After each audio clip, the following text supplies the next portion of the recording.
জীবন থেকে একটা জিনিস শিখেছি, চাইলেই কারো আপন হওয়া যায় না। মানুষ আসলে যতটা আপন সাজে ততটা আপন নয়। হাসতে শেখো, কারণ কাঁদতে তো সবাই শিখিয়ে দেবে।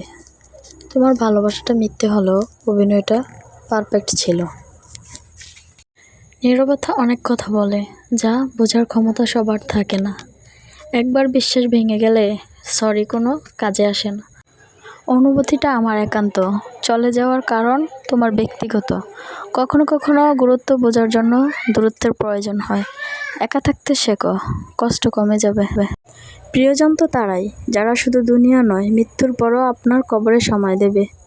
কোনো কিছু পাওয়ার চাইতে ধরে রাখা অনেক কঠিন।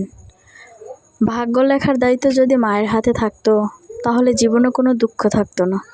আমরা সবাই কারো না কারো গল্পের একটি বিরক্তিকর চরিত্র। হিসেব করে ব্যবসা হয়, কিন্তু ভালোবাসা নয়। যে আমাকে ছাড়া ও ভালো থাকে, সে যেন কখনো আমার না হয়। পছন্দ হয়েছে জানলে দোকানদারও দাম বাড়িয়ে দেয়, আর ওরা তো ছেলে মানুষ। সব রাগই যে রাগ নয়, এটা যদি সকলে বুঝতো, তাহলে কোনো সম্পর্কই নষ্ট হতো না। আমি যদি তোমাকে খুব বেশি বিরক্ত করি, তবে ভেবে নিও তুমি সাধারণ নও, তাদের সাথে আমাদের সম্পর্ক খুব ভালো হয়, যাদের সাথে আমাদের ভবিষ্যৎ বলতে কিছুই নেই। ভালোবাসা কথায় নয়, আচরণে প্রকাশ পায়। শুধু মুখে ভালোবাসি বললেই ভালোবাসা হয় না।